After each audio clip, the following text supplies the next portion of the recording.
मला वाचवा. सोमनाथ एवढंच बनू शकला. मग तो खोकू लागला. मला वाचवा. का मला वाचव? याला नेमकं काय म्हणायचं?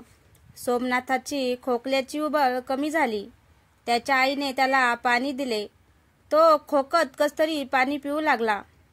खोलीभर औषधाचा वास पसरला होता. मी सोमनाथाकडे बघितले. त्यांच्या डोळ्याच्या खाचा झाल्या होत्या. गालफट बसली होती. चेहऱ्यावर सुरकुत्या वाढल्या होत्या. केस गळून पडले होते. हातापायाच्या काड्या झाल्या होत्या. सोमनाथ कणत होता का काही म्हणत होता? मला सोमनाथाकडे पाहवले नाही. मी नजर फिरवली. खोलीत अंधार पसरला होता. सोमनाथची आई एकटक सोमनाथाकडे बघत होती. त्याच्या आईच्या चेहऱ्यावरचे भाव कळले नाहीत. वाचता आले नाही. कसला विचार करत होती? सोमनाथाची अशी अवस्था का झाली आणि कशी झाली? ही परिस्थिती बघून मी गळून गेलो. तिथून उठायचा प्रयत्न केला, पण माझ्या खांदे एकदम जड झाले. हाताने स्नायू जड झाले. तिथून पटकन उठता येईना. माझ्या खांद्यावरचा भार हळूहळू वाढत गेला. खांदे का जड झाले. सोमनाथाने खोकल्याचं औषध घेतलं. मी त्याला झोपून राहायला सांगितलं. त्यांच्या आईला काही पैसे देऊ लागलो, पण त्याच्या आईने हात जोडले. आता नको असं म्हणाली. मी निरोप घेऊन बाहेरच्या खोलीत आलो. तिथे रुपेश बसला होता. मोबाईलवर काहीतरी करत होता. मला बघताच रुपेश उभा राहिला. आम्ही सोमनाथच्या घराबाहेर आलो. सूर्यास्त झाला होता. अंधार पडायच्या आत घरी पोहोचावे असा विचार करत मी किक मारून बाईक सुरू केली. रुपेश माझ्या मागे बाईकवर बसला. सोमनाथची अवस्था बघून तो सुद्धा घाबरला होता. आम्ही बाईकवरून हायवेला आलो. एका चहाच्या टपरीवर थांबलो. याला काय झालंय? मी बाईकवरून उतरत रुपेशला विचारले. निपारीच्या घाटात अडकला होता. रुपेशने उत्तर दिले. मग? तेव्हापासून आजारी आहे. रुपेश तोंड धूत म्हणाला. घाटात काय दिसलं का? काय माहीत? रुमालाने चेहरा पुसत रुपेश म्हणाला. मला म्हणत होता मला वाचव. हा, मला पण म्हणाला मला वाचव. तो मागे लागलाय. रुपेश पटकन म्हणाला. तो मागे लागलाय? तो कोण? काय माहीत? सोमनाथच्या मागे कोण लागलं आहे? निपारीचा घाट, अरुंद रस्ता, नागमोडी वळणे, दोतर्फा वाहतूक, खड्डे. रस्त्याच्या दुसऱ्या बाजूला कठडा नव्हता. खोल दरी होती. धुकं एवढं गडद असे की गाडी चालवताना पुढचं काही दिसत नसे. हिवाळ्यात धुकं आणि पावसाळ्यात दरड कोसळत असे. आमच्या गावाला एकच एसटी येत असे. एकदा रात्र झाली तरी एसटी स्टेशनला पोचली नाही.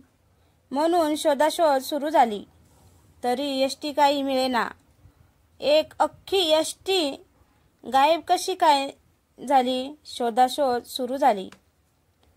सगळ्यांची पावलं आपसुकच घाटाकडे वळाली. लोकांना एसटीचे अवशेष दरीच्या तळाशी दिसले. दरीने एसटी केव्हाच घेऊन टाकली होती. महामंडळ एका एसटीला अन गाव 27 लोकांना मुकलो. या घाटाने बरीच माणसे मार्गी लावली होती. रात्री निपारीच्या घाटातून जाताना एकाला 4 फूट उंच बेंडूक दिसला होता. तो बेंडूकच 4 फूट उंच बेंडूक असं असतं का? दुसरा कुठला प्राणी होता बेंडकासारखा दुसरा कोणता प्राणी असणार तो? दुसरा कोणता प्राणी असणार? तोही 4 फूट उंच. तुम्हाला जर घाटात रात्रीच्या वेळी एखादं लहान मूल रडताना दिसलं तर तुम्ही काय कराल? त्यांची विचारपूस कराल का? विचारपूस कराल का? गाडीत घ्याल का दुर्लक्ष कराल? कारण घाटात कधी थांबायचं नसतं. जो थांबला तो खपला. सोमनाथ आणि रुपेशकडे स्वतःच्या 4 चाकी गाड्या होत्या. गावातल्या लोकांना शहराकडे, शहरातल्या लोकांना गावाकडे पोचवत असत. हे त्यांचं रोजचंच काम होतं. त्यांना रोज निपारीच्या घाटातून ये जा करावी लागे. मी सुद्धा ड्रायव्हर होतो. माझ्याकडे पण स्वतःची 4 चाकी गाडी होती. अजूनही ती रात्र लख्ख आठवते. त्या दिवशी 16-17 तास गाडी चालवली होती. पण काय करणार? मध्ये थांबता येत नव्हतं. घरी जायचं होतं. अंधार पसरत होता. तेवढ्यात निपारीचा घाट सुरू झाला. एकटाच गाडीत होतो. हेडलाईटच्या प्रकाशात पुढचं काही दिसत नव्हतं. कसा तरी गाडी हळू चालवत होतो. उजव्या हाताचंच मनगट दुखत होतं. मान पाठ अवघडली होती. भूक लागली होती. पाणी नव्हतं. घसा कोरडा होता. घरी पोहोचायचं होतं म्हणून गाडीचा वेग वाढवला. पण तेवढ्यात समोरून एक आकृती माझ्या गाडीकडे येत होती. अंधार होता. ती आकृती अस्पष्ट दिसत होती. बाई आहे का माणूस? त्याचे कपडे फाटले होते. पाय अनवाणी होते. चेहऱ्यावर रक्त होतं का आणखी काही? चेहरा नीट दिसत नव्हता. चेहऱ्यावर रक्त होतं का आणखी काही? चेहरा नीट दिसत नव्हता. ही आकृती माझ्या गाडीकडे वेगाने सरकत होती. का चालत होती? का धावत येत होती? मी गाडीचा वेग कमी केला. डोळे मोठे करून बघू लागलो. हा भिकारी असावा का? पण असा का धावतोय? रस्त्याच्या मधोमध हॉर्न वाजवला पण त्या आकृतीने प्रतिक्रिया दिली नाही. आकृती तशीच पुढे सरकत माझ्या गाडीकडे येत होती. मी गाडीचा वेग कमी करत रस्त्याच्या बाजूला गाडी लावली. त्या आकृतीकडे बघू लागलो.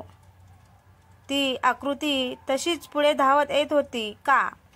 ती आकृती तशीच पुढे धावत येत होती का? सरकत येत होती का? गाडीतून बाहेर पडावे का? कशाला? काय गरज नाहीये. मी नीट बघितलं. ती आकृती मागे बघत पुढे धावत होती. बहुतेक पुरुष होता, बाई नव्हती.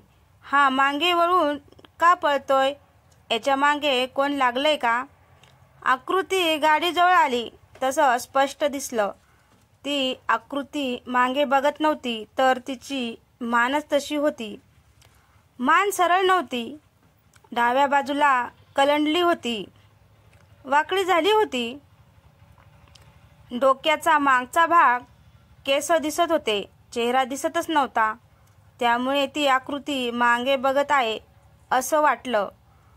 हे बघून मी शहारलो.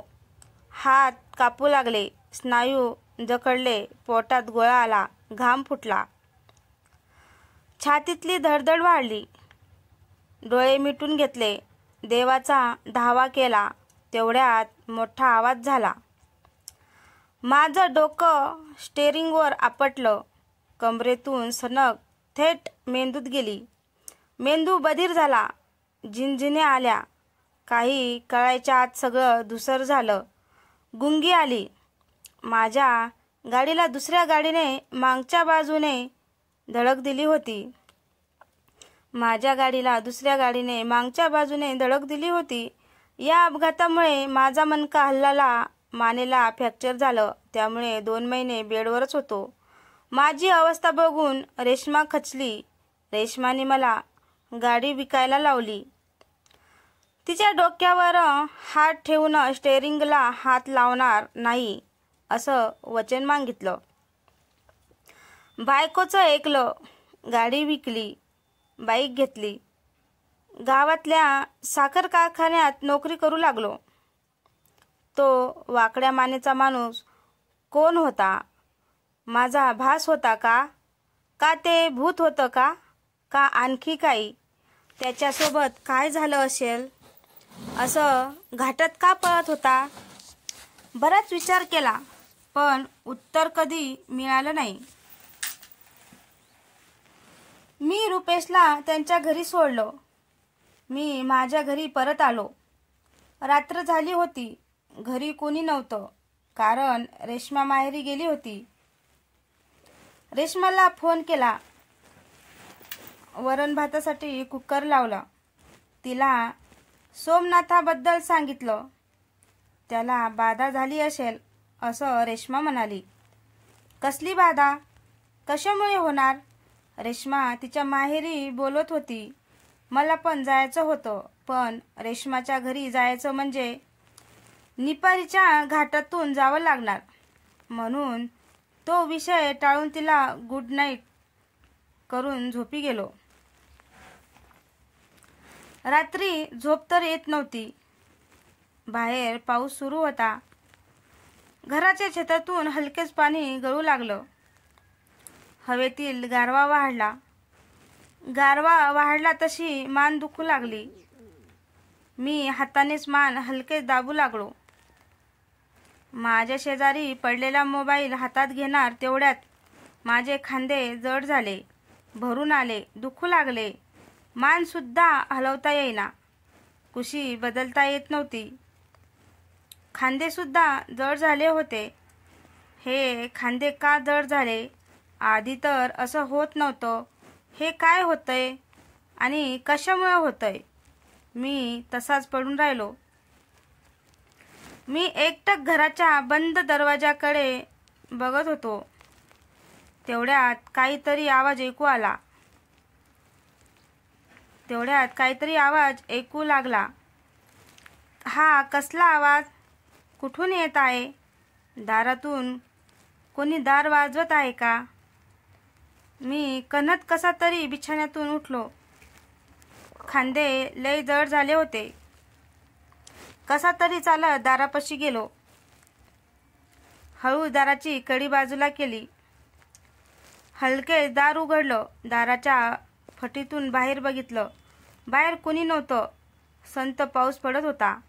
बाहेर जाऊन बघायची हिंमत झाली नाही. मी दार लावलं. परत येऊन झोपी गेलो. रात्री स्वप्न पडलं. स्वप्नात निपारीच्या घाटातून धावत होतो. जोरात वेगात जीव तोडून धावत असताना मी मागे वळून बघितलं आणि मला जाग आली. या स्वप्नांचा अर्थ काय असेल? सोमनाथच्या घरी जाऊन 2 दिवस झाले होते. सोमनाथच्या प्रकृतीत थोडा सुधार झाला होता. त्याच्या आईने फोनवर कळवलं. तसं मला पण बरं वाटलं. रेश्माला सुद्धा घरी परत आणायचं होतं, पण परत त्याच घाटातून जायला लागणार. आता काय करायचं? त्या दिवशी कारखान्यातून उशिरा घरी आलो.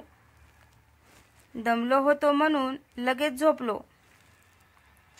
स्वप्न काही पडलं नाही, पण मला जाग आली. कसला आवाज आहे? रात्री पाऊस पडत होता. त्यात हा असा आवाज. कोणीतरी दार वाजवत आहे. उघडून बघू का? नको, कशाला उगीच असा विचार करत आवाजाकडे दुर्लक्ष केलं. पण आवाज वाढला तसा खडबडून जागा झालो. हळू दार उघडलं. बाहेर बघितलं. मला वाचीव, रुपेश म्हणाला. तो बाहेर पावसात उभा होता. पूर्ण भिजला होता. त्याला थंडी वाजत होती. डोळे लाल झाले होते. हा का घाबरला आहे? काय झालं? तो मागे लागलाय. रुपेश बरळला. कोण तो? कोण मागे लागलाय? रुपेशचा टी-शर्ट चुरगळला, फाटला, मळला होता. त्याच्या चपलांना चिखल लागला होता. त्याने धडपडत चप्पल काढल्या. मी त्याला घरात घेतले. दार लावले. तेवढ्यात रुपेशचा तोल गेला. तसं त्याला सावरलं. आधार देत खुर्चीत बसवलं. काय झालं? मी परत विचारलं, पण उत्तर मिळाले नाही. रुपेशने पिण्यासाठी पाणी मागितले. मी पाणी दिले. त्याने एका घोटात ग्लास रिकामा केला. तसा त्याला ठसका लागला. अरे काय झालं? कोण मागे लागलंय? मी परत विचारले. घाट. रुपेश एवढंच म्हणू शकला. घाट. रुपेश पुढे काय बोलू शकला नाही. त्याने वेळ घेतला. मी त्याला अंग पुसायला टॉवेल मग कोरडा शर्ट दिला. अंग पुसताना त्याचे हात कापत होते. याने काय बघितले? रुपेश माझ्यापेक्षा 4-5 वर्षांनी लहान होता. बलदंड होता. एवढा पैलवान गडी कशाला घाबरला? रुपेश खुर्चीत बसला होता. त्याने डोळ्याच्या कोपऱ्यातून दाराकडे बघितलं. मग माझ्याकडे बघितलं. मी त्याला शांत व्हायला वेळ दिला. रुपेश सांगू लागला. मला भाडं मिळालं होतं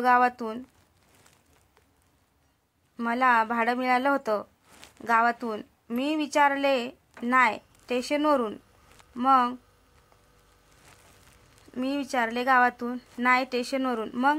मी 9च्या सुमारास घरून स्टेशनला निघालो. घाट लागला.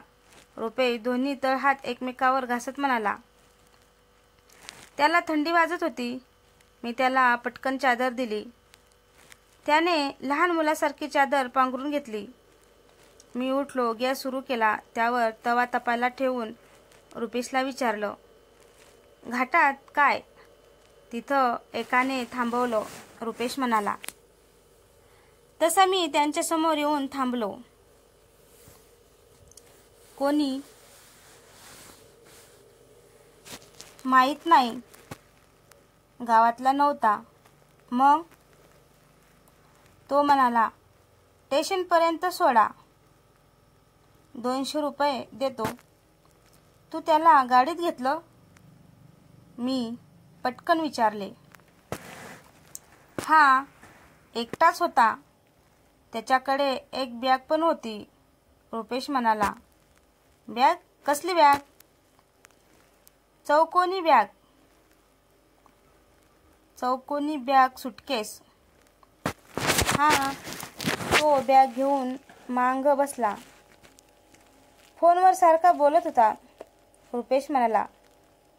तसा मी गॅस बंद केला. बेडवरची दुसरी चादर काढली.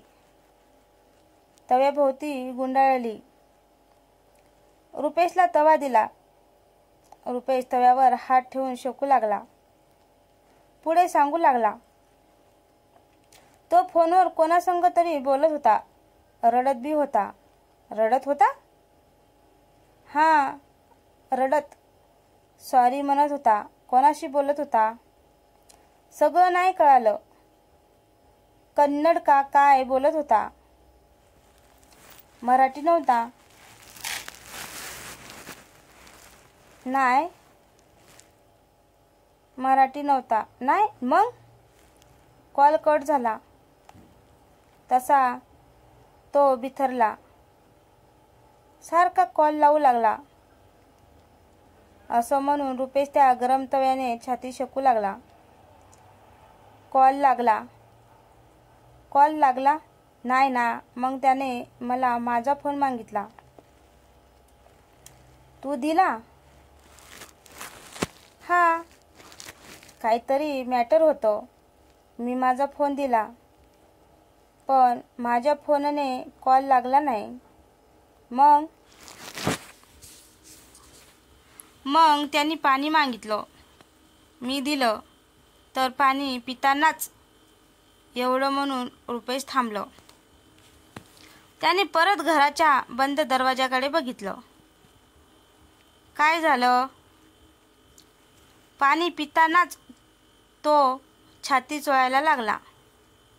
रुपेश स्वतःची छाती चोळत म्हणाला. छाती चोळायला लागला. म्हणजे त्यांच्या छातीत दुखायला लागलं. अटॅक आला. हा अटॅकच असल. मी स्वतःला शांत करायचा प्रयत्न केला. फोन कट झाल्यावर अटॅक आला? काय झालं असेल? महत्त्वाचा कॉल असेल. पण मग त्याला घाटात काय दिसलं का? काहीतरी भयानक, जसं स्वप्नातला दिसलं होतं तसं. काही. त्यामुळे हार्टवर प्रेशर आलं. मी रुपेशकडे बघितलं. तो माझ्या घराच्या दाराकडे बघत होता. मग काय झालं? मी त्याला हलवत म्हणालो. तसा रुपेश दचकला. भानावर आला. पुढे सांगू लागला. त्याची छाती दुखत होती. माझी टरकली. मी लगोलग गाडी थांबवली. रुपेश म्हणाला, कुठं? घाटातच. तू दवाखान्यात नेलं का? मी विचारलं. रुपेशने नाही म्हणून मान हलवली. मग काय केलंस? मी वैतागलो. त्याची नाडी बंद झाली. रुपेश मान खाली करून म्हणाला, दवाखान्यात का नाही गेला? मी परत विचारलं. मी लय घाबरलो होतो. रुपेश खुर्चीतून उठत म्हणाला. त्याने तवा हातात घेतला. त्यातून चादर बाजूला केली. गॅस परत चालू केला. त्यावर तवा ठेवला. त्याने खोलीभर एकदा नजर फिरवली. माझ्या खोलीतली एकुलती एक खिडकी त्याला दिसली. खिडकी अर्धवट उघडी होती. रुपेशने पटकन खिडकी पूर्ण लावली. मग काय केलं? मी विचारलं. चूक झाली मान्य, पण मला वाचव. माझा हात पकडत रुपेश म्हणाला. तू त्याला गाडीतून बाहेर काढलं? मी माझा हात त्याच्या हातातून सोडवत म्हणालो. रुपेश काही म्हणाला नाही. मला उत्तर मिळालं होतं. तू नीट चेक केलं का? मी विचारले. मी चेक केलं. त्याला हलवलं. त्याच्या छातीवर बहार देऊन बघितला. सगळं केलं, पण तो उठलाच नाही. रुपेश एका दमात म्हणाला. त्याच्या डोळ्यात पाणी आलं. रुपेशने जे केलं ते चुकीचं होतं. त्या माणसाला दवाखान्यात घेऊन जायला हवं होतं. त्याला मेलेला बघून रुपेश घाबरला. अनावधानाने चूक घडली. आता अपराधी वाईट वाटत होतं. पण मग असं म्हणून मी उभा राहिलो. माझ्या घराच्या दाराकडे जाऊ लागलो. तेवढ्यात रुपेश ओरडला, नको उघडू. मी रुपेशकडे बघितलं. रुपेश हात जोडत म्हणाला, लेका पाया पडतो, पण दार नको उघडू. अरे पण माघारी येताना तो प्रत्येक वळणावर दिसला. तोच दिसला.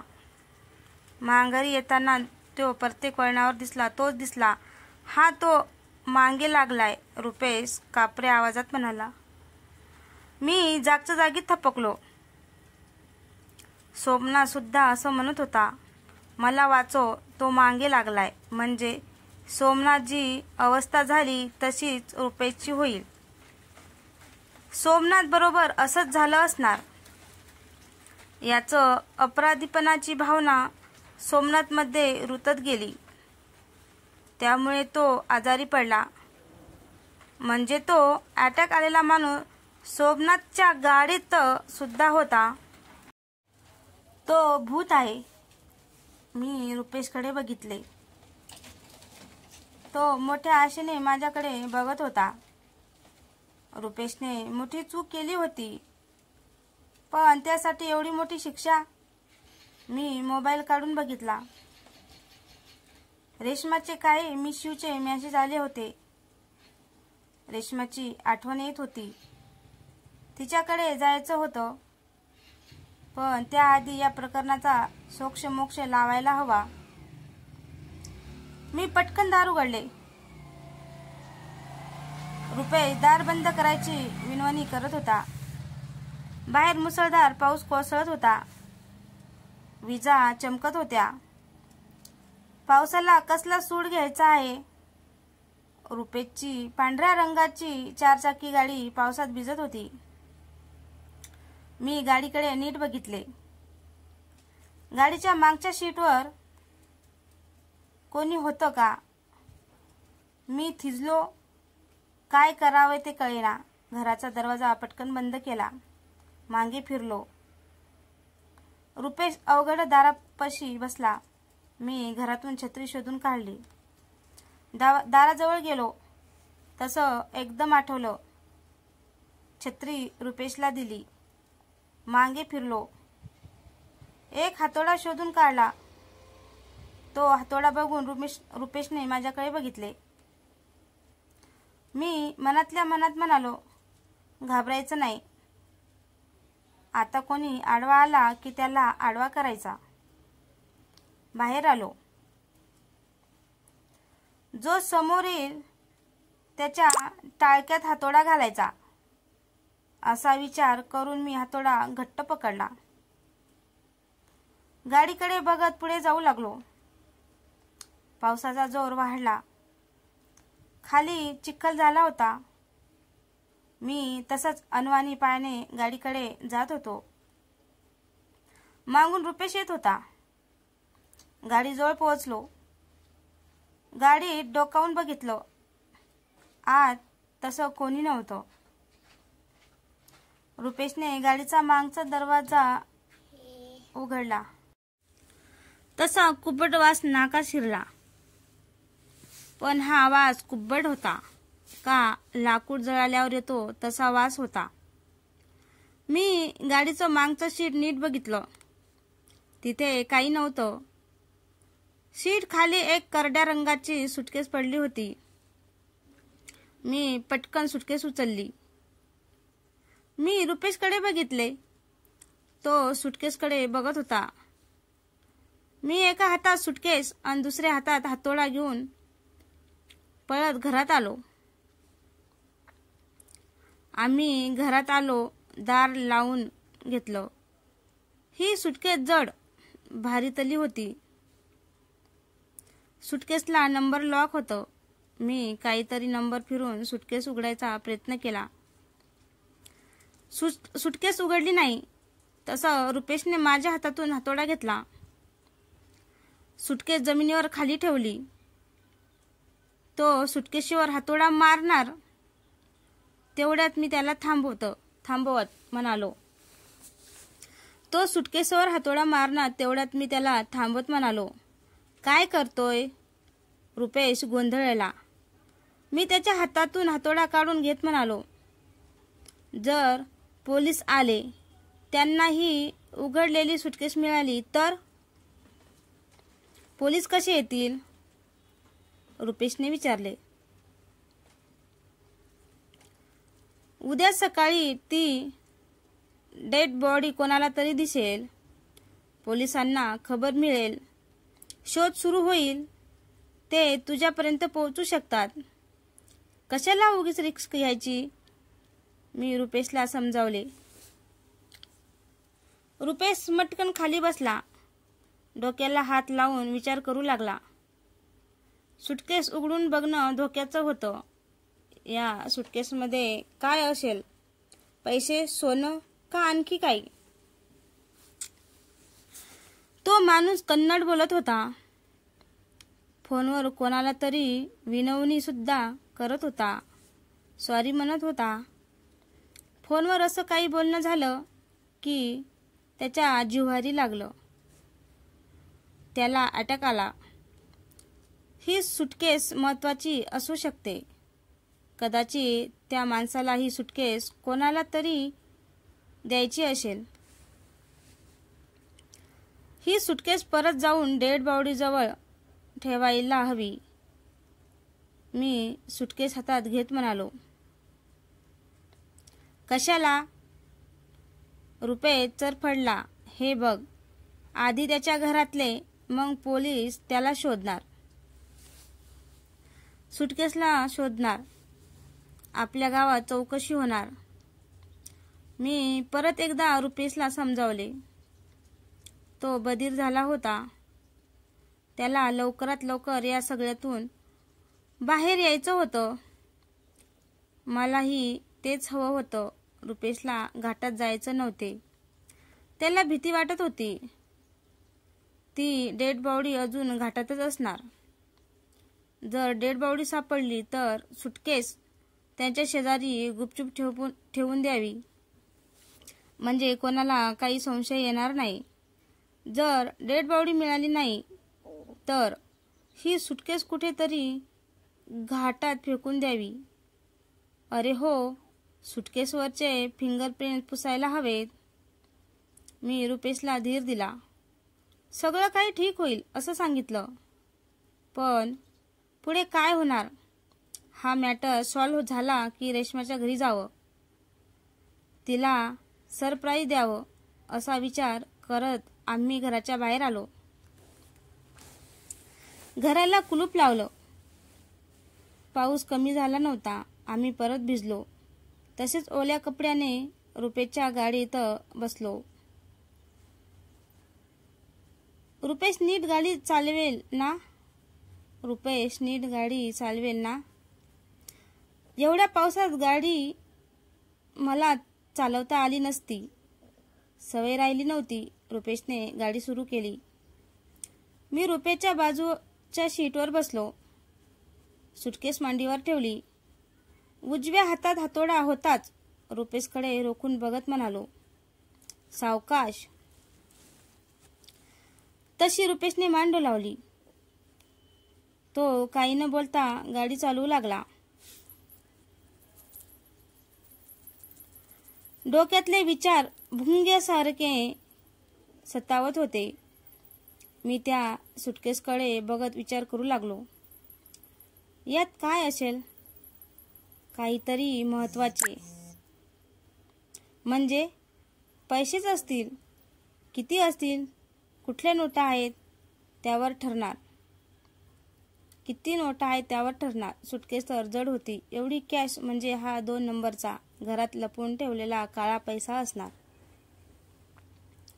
एवढ्या रात्री एवढे पैसे?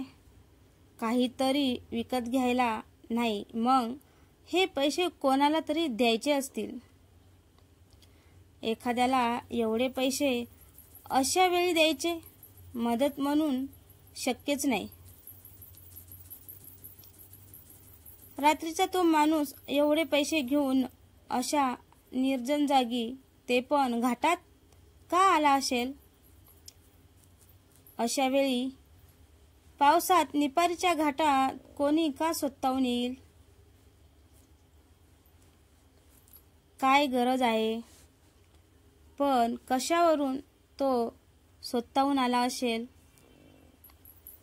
त्याला कोणी बोलावलं असेल तर? कोणी का बोलावल? ते पण निपारीच्या घाटात?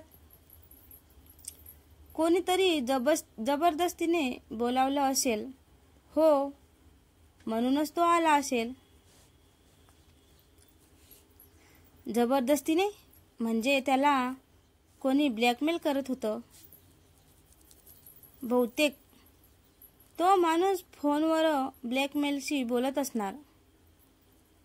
त्यालाच विनवणी करत असणार.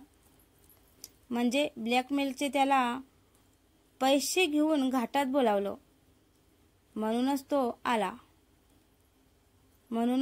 आला. हा विचार करत असताना निपारीचा घाट सुरू झाला. रुपेश गाडी सावकाश चालवत होता. घाटात बाकी कोणी नव्हते. फक्त अंधार होता. मधूनच काजवे चमकत होते. मला भीती वाटत होती. मी घाटाकडे बघण्याचं टाळलं आणि रुपेशकडे बघितलं. त्यांचे हात अजूनही थरथरत होते. त्याचे हात अजूनही थरथरत होते, पण तो तर आधीच मेला. सुटकेस रुपेशच्या गाडीतच राहिली.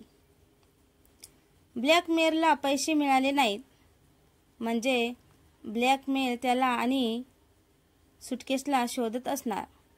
पण मग ब्लॅकमेल त्याला असं काय म्हणाला की त्याला अटॅक आला? का ब्लॅकमेल करत होता? हे पैसे नको होते असं कसं होईल? पैसे नको होते तर काय होतं? त्याने हा सगळा खटाटोप पैशासाठी केला नव्हता. मग कशासाठी केला होता? ब्लॅकमेलरसाठी पैशापेक्षा जास्त महत्त्वाचं काय असणार? पैशापेक्षा जास्त महत्त्वाचं काय असणार? पैशापेक्षा जास्त महत्त्वाचं काय असणार? पैशापेक्षा जास्त महत्त्वाचं सूड. मी डोळे मिटले. डोकं शांत करायचा प्रयत्न केला. दीर्घ श्वास घेऊन स्वतःला सावरलं. मर्डर, मी पुटपुटलो. तसा रुपेश दचकला. त्या माणसाचा मर्डर झाला. मी रुपेशकडे बघत म्हणालो. काय? रुपेशने विचारले. हे बघ, आधी त्या माणसाला घाटात चालायला लावलं. तो दमला. त्याच्या हार्टवर प्रेशर आलं. मी रुपेशला समजावून सांगू लागलो. मग त्याला फोनवरून शॉकिंग बातमी दिली गेली. हां, बरोबर. म्हणून त्याला अटॅक आला, मी म्हणालो. रुपेश यावर काही म्हणाला नाही. त्याला हे काही झेपत नव्हतं. फोनवरच्या माणसाला माहीत होतं की हा हार्ट पेशंट आहे. यस, मी हा गुंता सोडवला होता.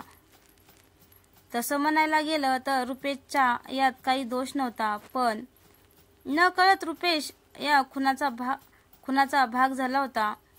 खुनी चालाक होता. पोलीस त्यांच्यापर्यंत कधी पोहोचणार नाही. घाटात चालत असताना हार्ट अटॅक आला. दुर्दैवी अपघात आहे असं ठरवून पोलीस केस क्लोज करतील. कोणाला कधी कळणार नाही की हा परफेक्ट मर्डर होता असं म्हणून मी स्वतःशीच हसलो. मी हसत असताना रुपेशने गाडीचा गिअर बदलला. गाडीचा वेग वाढवला. तसं मी रुपेशकडे बघितलं. रुपेशने स्टेअरिंग पटकन डाव्या बाजूला वळवलं. गाडीने रस्ता सोडला. ती दरीच्या दिशेने जाऊ लागली. मला काही कळायच्या आत रुपेशने त्याच्या बाजूला दरवाजा उघडला आणि गाडी बाहेर उडी मारली. माझ्या सगळ गाडी थेट दरीत कोसळली. कोसळण्याआधी 2-1 सेकंद गाडी हवेत होती. मग गाडी बंपरवर पडली. मग उपरी रूपवर आदळली. मग कोलांड्या उड्या घेत कर्कश आवाज करत दरीच्या तळाशी जाऊ लागली. विंडशील्डची काच फुटून माझ्या अंगात घुसली. गाडीतून धूर येऊ लागला. मी गाडीच्या आतमध्ये वाकडा तिकडा फेकलो गेलो. तेवढ्यात विंडशील्डचा फुटलेला काचेतून बाहेर फेकला गेलो. मी बाहेर जमिनीवर डोक्यावर आदळलो. पण दरीत बरीच झाडं होती. मी कसतरी झाडाझुडपांना पकडलं. त्याचा आधार घेतला. तसा स्थिरावलो. मी खाली बघितलं. रुपेशची गाडी कोसळत थेट दरीच्या तळाशी गेली. माझ्या डोक्यावरून गरम असं काहीतरी तोंडापर्यंत येत होतं. सर्व अंगातून वेदना येत होत्या, पण अजिबात हलता येत नव्हतं, कारण त्राणच नव्हते. मी बेशुद्ध झालो. घाटात काहीतरी भयानक बघून सोमनाथ आजारी पडला. रुपेशने या गोष्टीचा फायदा घेतला. तो मागे लागलाय. असं रुपेश म्हणाला. पण सोमनाथ असं कधी म्हणाला नाही. रुपेशने तो बनाव रचला. तो माणूस, त्याला अटॅक येऊन मरणे हे सारं छूट खोटं होतं. असं काही घडलंच नाही. रुपेशने जी काय ॲक्टिंग केली ते सगळं मला खरं वाटलं. पण रुपेश घाबरला का होता? कारण त्याला मला मारायची भीती वाटत होती. पण मग ती सुटकेस, त्याचा काय संबंध? कारण रुपेशला अशा वेळी मला घाटात आणायचं होतं. सुटकेस नसती तर मी रात्रीचा घाटात आलोच नसतो. Perfect murder. दरीत कोसळलेली गाडी रुपेशची होती, त्यामुळे कोणी त्याच्यावर संशय घेणार नव्हते. कोणालाही हा अपघातच वाटणार. आता रुपेश पोलिसांना सांगणार. बायकोला भेटायला जायचं म्हणून मी त्यांची गाडी घेऊन गेलो. कारण रुपेशला माहीत होतं की मला रेश्माकडे एक मिनिट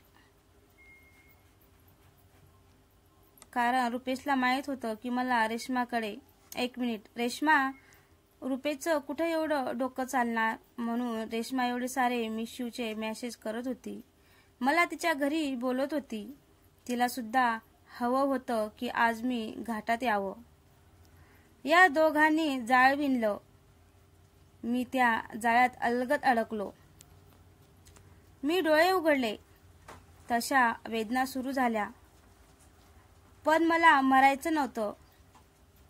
असं मरणं तर अजिबात नको.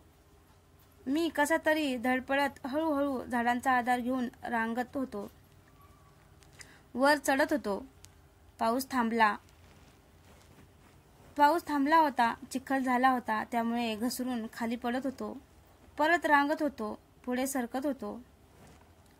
चिखलाने बरबटलो होतो. तो चिखल जखमावर लावला तसं रक्त थांबलं. वेदना सहन केल्या. डावा हात हलवता येत नव्हता. सुजत चालला होता. बहुतेक मोडला असावा. डाव्या डोळ्याने दिसत नव्हतं. उजव्या डोळ्याने पुसट दिसत होतं. प्रत्येक पावलागणिक पाठीतून वेदनेची सनक डोक्यात शिरत होती. डोकं बधीर करत होती म्हणून किंचाळत होतो. पण ओरडल्यामुळे अजून थकवा येत होता म्हणून एका झाडाची बारीक काडी मोडली. दातांच्या मध्ये ठेवली. वेदना वाढल्या की तोंडातली काडी जोरात चावायचो. त्या काडीचा कडूशार रस कसा तरी गिळत होतो. मरायचं नाही, आता फक्त मारायचं. कसा तरी घाटाच्या रस्त्यावर आलो. तसं बरं वाटलं. घाटाकडे बघितलं. कोणीच नव्हतं. अजून थोड्या वेळाने सूर्योदय होईल, मग कोणीतरी मदत करेल. पण तेवढ्यात रस्त्याच्या कडेला कोसळलो.